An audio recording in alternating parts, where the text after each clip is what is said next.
Ja, was war Bruno für ein Mensch? Ich sagte Ihnen ja schon, er strahlte Ruhe, Güte und Liebe aus. Aber total.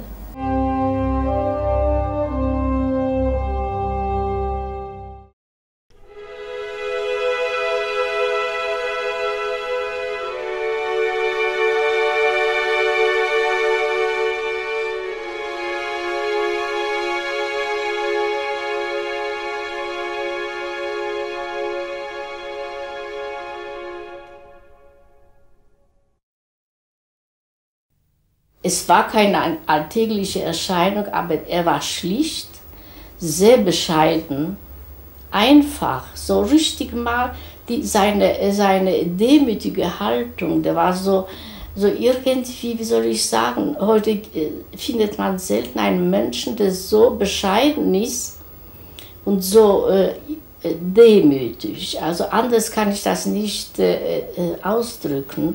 Er war ein ganz einfacher Mensch. Ein ganz einfacher Mensch.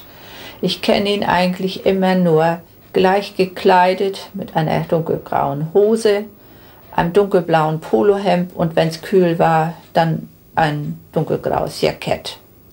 Anders habe ich ihn eigentlich überhaupt nie gesehen. Er war immer gleich. Ein ganz einfacher Mensch. Nein, erstmal von der Statur ist er ja nicht sehr groß gewesen, ist schmal gewesen. Ein asketischer Körper war es. Er war, als wenn er durchtrainiert war, wahnsinnig bescheiden, überhaupt nicht sich in den Vordergrund spielend. Und also es war eben halt ein Mensch wie du und ich.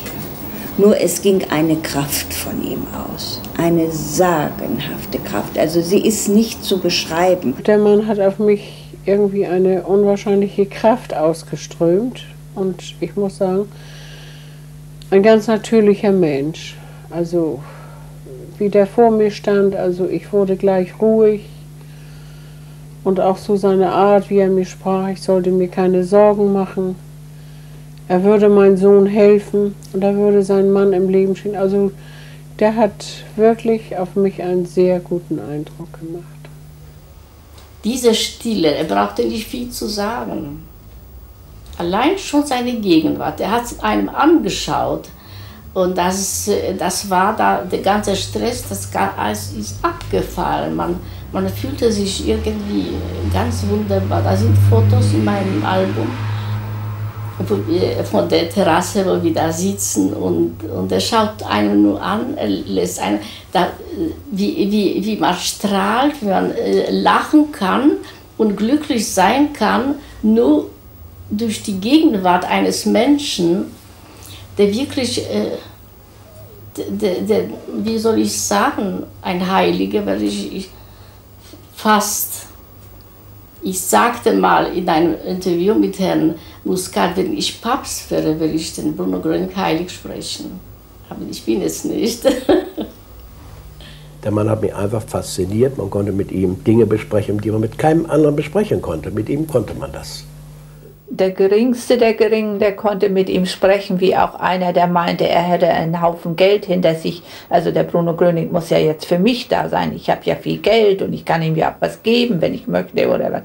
Also das interessierte ihn überhaupt nicht. Der einfachste Mensch war ihm genauso lieb wie der meinetwegen Millionen hinter sich hatte. Bruno war nie abgehoben. Bruno war ein ganz bescheidener Mensch. Ganz bescheiden, eher zurückhaltend,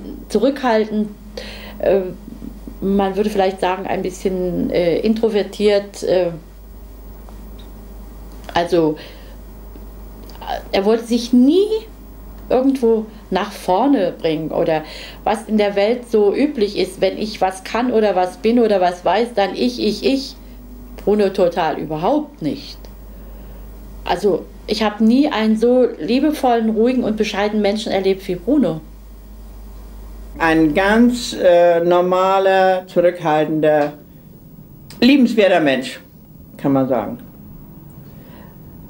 Er sprach ganz normal und man hatte nicht das Gefühl, er drückt einen an die Wand und so, nur eben, dass man das Gefühl hatte, etwas Besonderes war schon.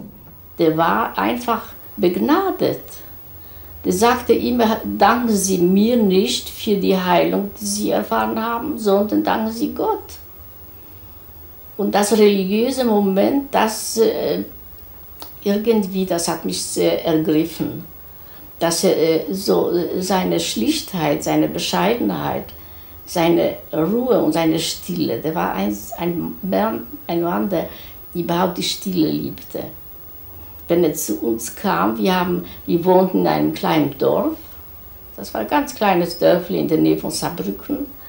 Und eine schöne Terrasse hatten wir, kam immer im Sommer. Und da saßen wir und dann, anstatt zu diskutieren, saßen wir ganz still.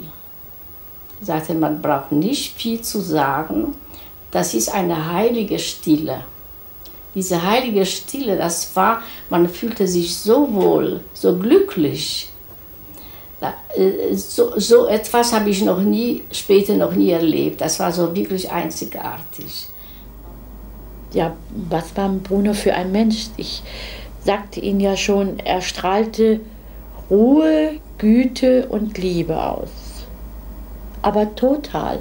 Das war so ein kleiner Mann nur. Und, also jetzt von Weite jedoch unscheinbar. Bis auf dass er eben schon damals so diese längeren Haare trug, ne?